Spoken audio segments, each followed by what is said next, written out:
संकष्टी चतुर्थीला आपण कायमच उकडीचे मोदक बाप्पांना नैवेद्यासाठी करीत असतो आणि सध्या आंब्याचा सीझन सुरू आहे, तेव्हा आज आपण हापूस आंब्याच्या रसातील उकडीचे मोदक करूया. मोदक कसा असावा तर हा असा अगदी मऊसूत आणि तोंडात टाकताच लगेच विरघळणारा असावा. बघा, अगदी पातळ पारी आणि आतील सारणालाही म्हणजेच चवालाही आंब्याचा काय सुरेख रंग आलाय. नमस्कार, मी श्रद्धा स्वागत करते तुम्हा सर्वांचं श्रद्धाज रेसिपीजमध्ये. आज हापूस आंब्याच्या रसामधील उकडीचे मोदक करूयात. सगळ्यात पहिले आपण आतील सारण म्हणजेच चव करून घेऊया. मी इथे 2 हापूस आंब्यांचा फक्त रस काढून घेतला आहे. आंबा मात्र हापूसच घ्यायचा आहे. केशर, पायरी या आंब्यांमध्ये पाण्याचं प्रमाण थोडंसं जास्त असतं, त्यामुळे आपला चव थोडासा ओलसर होण्याची शक्यता असते. त्यामुळे लक्षात घ्या, आंबा हा हापूसच घ्यायचा आहे. शक्यतो हा असा सुरकुतलेला आंबा घ्यायचा, म्हणजे तो चवीलाही सुरेख असतो आणि रंगही अप्रतिम असतो. कढईमध्ये चमचाभर तूप घालायचं आहे. तूप सगळीकडे या प्रकारे फिरवून घ्यायचं आहे आणि आता या तुपावरच आपल्याला आंब्याचा रस घालायचा आहे. इथे हा फक्त मी आंब्यांचा रस काढून घेतला आहे. यामध्ये पाणी किंवा दूध अजिबातच नाही आहे आणि हा रस मिक्सरलाही फिरवलेला नाही आहे. सध्या छान असा आंब्याचा सीझन आहे, त्यामुळे ताज्या आंब्याचा रस मी इथे घेतला आहे. पण इतर वेळी मात्र आपण आंब्याचा पल्प देखील वापरू शकतो. हा रस आपल्याला आटवून घ्यायचा आहे, म्हणजे त्यातील पाण्याचा अंश बऱ्यापैकी कमी होतो आणि चव ओलसर होऊन मोदक फुटण्याची शक्यताच राहत नाही. त्यामुळे लक्षात घ्या, गूळ खोबऱ्यामध्ये वरून आंब्याचा रस न घालता हा असा आटवूनच रस घालायचा.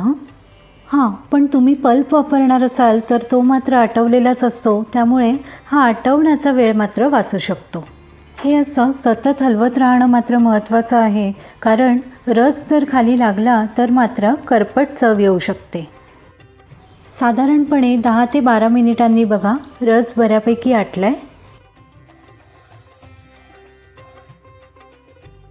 आता यामध्ये आपण गूळ घालायचं आहे. गुळाचं प्रमाण हे थोडंसं कमीच घ्यायचं, कारण आंब्यालाही स्वतःची अशी गोडी असतेच. आणि मी नेहमीच सांगते, या पदार्थांसाठी गूळ हा असा मऊसूतच घ्यायचा. सगळं व्यवस्थित असं हलवून घ्यायचं आहे. आपल्याला फक्त गूळ विरघळवून घ्यायचा आहे. गुळाचा कुठल्याही प्रकारचा पाक करायचा नाही आहे. आजूबाजूला लागलेलं आंब्याचं मिश्रण सतत काढत राहायचं आहे. गूळ हलकासा विरघळू लागला की लगेच यामध्ये ओल्या नारळाचा चव घालायचा आहे. चव मात्र पांढरा शुभ्रच घ्यायचा, नाहीतर मग रंग बदलू शकतो. गूळ, खोबरं, आंब्याचा रस याचे योग्य प्रमाण मी डिस्क्रिप्शन बॉक्समध्ये देते.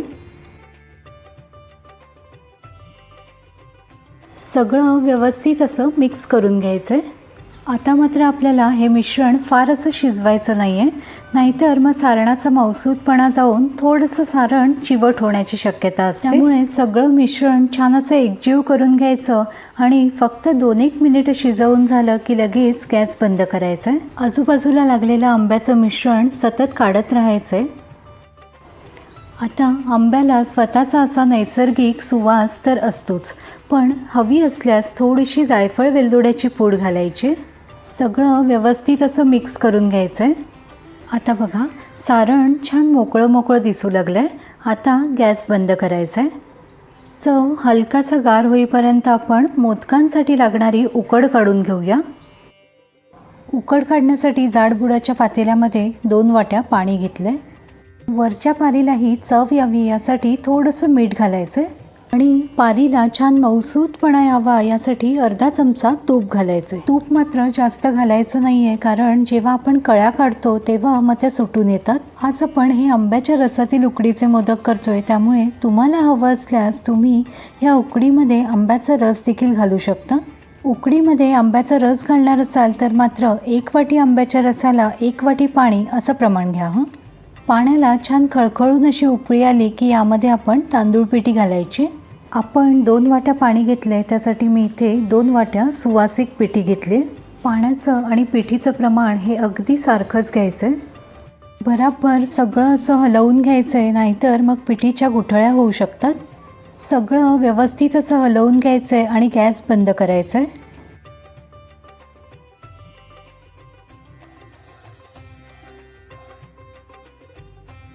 चमच्याला लागलेलं मिश्रणही या प्रकारे काढून घ्यायचं आहे आणि यावर झाकण ठेवून पिठी छान 5 ते 7 मिनिटं मुरू द्यायची. साधारणपणे 5-1 मिनिटांनी मी उकड परातीमध्ये काढून घेतली. ही उकड आपल्याला गरम गरमच मळायची. अगदीच हाताला चटका लागत असेल तर हा असा पाण्याचा हात घ्यायचा आणि उकड छान मऊसूत अशी मळून घ्यायची.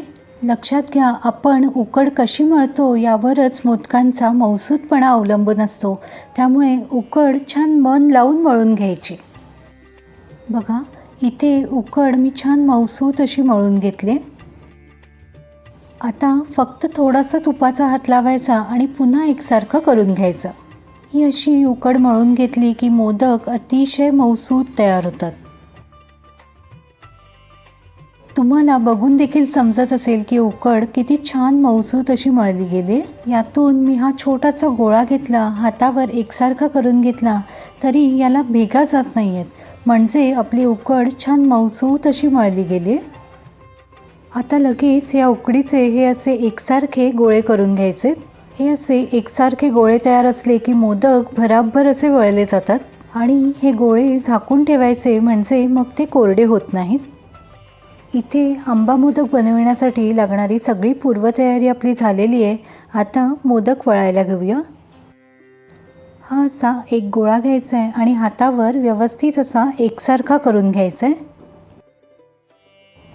थोडासा पिठीमध्ये घोळवून घ्यायचं आहे आणि आता दोन्ही हाताचे अंगठे हे असे मधोमध ठेवायचे आहेत आणि कडेकडेने दाब देत देत छान पातळ अशी खोलगट पारी करून घ्यायची. ही अशी कडेकडेने दाब देत देत पारी छान पातळ अशी करून घ्यायची.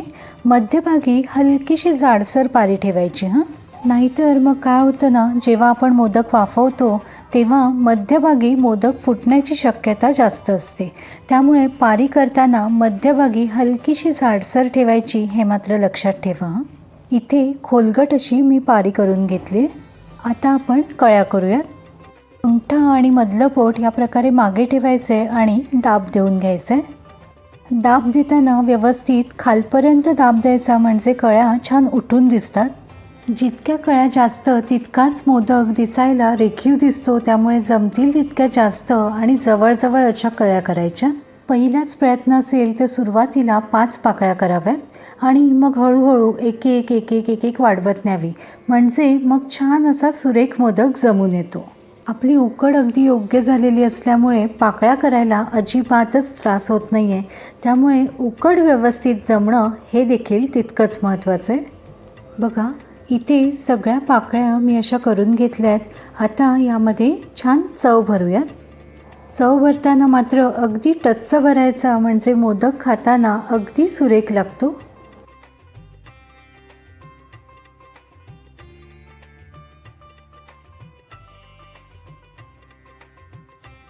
आता सगळ्यात महत्त्वाची स्टेप म्हणजे खालून या अशा पाकळ्या व्यवस्थित अशा जुळवत जुळवत वर आणायच्या आणि अलवार हाताने मोदक बंद करून घ्यायचा. हा असा मोदक छान असा वळून घ्यायचा आणि हे जास्तीचं पीठ काढून घ्यायचं आहे.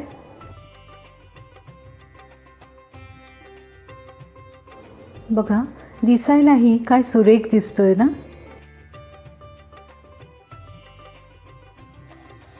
याच प्रकारे दुसराही मोदक मी तुम्हाला वळून दाखवते. छान असं टच्च सारण भरायचं आहे आणि अलवार हाताने खालून पाकळ्या वर घेत घेत मोदक छान बंद करून घ्यायचं आहे. अगदी पहिल्याच प्रयत्नात नाही जमलं तरी सरावाने उत्तम मोदक जमून येतो. याच प्रकारे सगळे मोदक व्यवस्थित असे वळून घ्यायचे. मोदक वाफवण्यासाठी चाळणीवर केळीचं पान मी लावून घेतलं आहे. हा असा एक मोदक घ्यायचा आहे. पाण्यामध्ये या प्रकारे भिजवून मग चाळणीवर वाफवण्यासाठी ठेवून द्यायचं आहे. या प्रकारे पाण्यामध्ये भिजवून मोदक वाफवण्यासाठी ठेवल्यामुळे मोदक बराच वेळ मऊसूत राहतो. ही अगदी खास अशी माझ्या आजीची टीप आहे, तेव्हा नक्की तुम्हीही करून बघा. सगळे मोदक मी इथे चाळणीवर ठेवून घेतलेत. आता मोदक वाफवायला ठेवूयात. मोदक वळतानाच एकीकडे मी पाणी उकळायला ठेवलं होतं. त्यावर ही मोदकांची चाळण ठेवायची. आता झाकण ठेवायचं आहे आणि मोदक छान 8 ते 10 मिनिटं मोठ्या आचेवर वाफवून घ्यायचे. साधारणपणे 10-1 मिनिटांनी मी झाकण काढते. हे असं हात लावून बघितलं की लगेच आपल्याला समजून येतो की मोदक छान तयार झाला आहे. पाण्याच्या हाताने मोदक काढून घ्यायचे. बघा, अगदी सुरेख असे मोदक वाफवले गेलेत. सगळे मोदक मी काढून घेते आणि उरलेले मोदक पुन्हा वाफवायला लावते. इथे बघा, सगळे मोदक आपले वाफवून बाप्पांच्या नैवेद्यासाठी तयार आहेत. तुम्हाला बघून देखील समजत असेल की मोदक किती मऊसूत झाला आहे. ते अगदी पातळ अशी पारी, त्यात टच्च भरलेला आंब्याचा चव, त्यावर साजूक तुपाची धार. या मोदकाला काय सुरेख चव असेल याची कल्पना तुम्ही नक्कीच करू शकता. या आंब्याच्या सीझनमध्ये नक्की करून बघा हे आंबा मोदक आणि तुमचे अभिप्राय मला जरूर कळवा. धन्यवाद.